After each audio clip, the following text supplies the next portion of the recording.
मैं एक सोहर गीत गा रही हूँ। अच्छा लगा लाइक सब्सक्राइब शेयर करना, कमेंट में बताना कैसा लगा।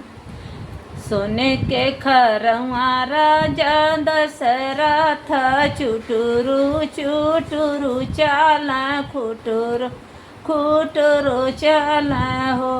बहिनी चली भैन मालिन फूलवरिया मालिनी से अरज करई हो। बहिनी चली भैल मालिन फूलवरी या मालिनी से अरज करई हो।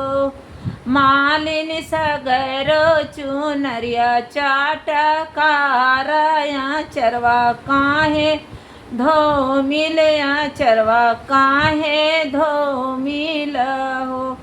बोलिया तए राजा बोलला बोलहु नाही जानला हो।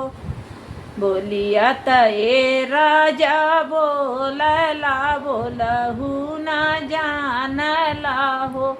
राजा जाई के पूछा हो रानी कौशल्या कामने गुना बझिनी हो। राजा जाई के पूछा हो रानी सुमित्रा कामने गुना बझिनी हो। राजा जाई के पूछा हो रानी के कही कामने गुना बझिनी हो। एतनी बचन राजा सुनल सुनहु नाही पावल हो। बहिनी घोड़े पीठे भैलया सवार सुतल जई के गजो बरी हो। बहिनी घोड़े पीठे राजा भैलया सवार सुतल जई के गजो बरी हो। घरम से निकरनी रानी त राजा से अरज करई हो।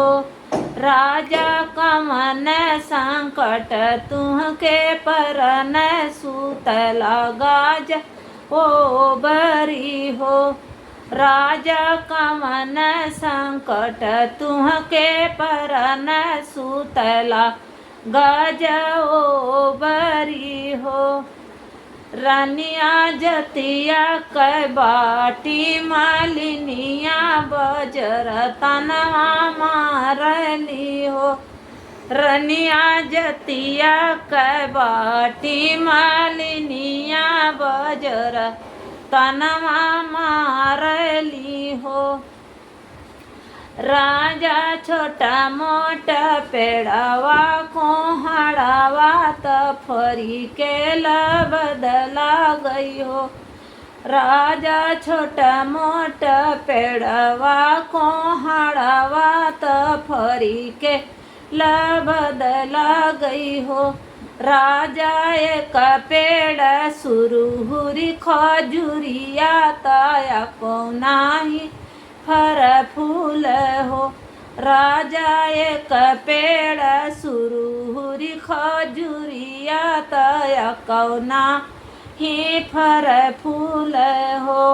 सोने के खरवा राजा दशरथ खुटुरो खुटुरो चल चुटुरो चुटुरो चल हो।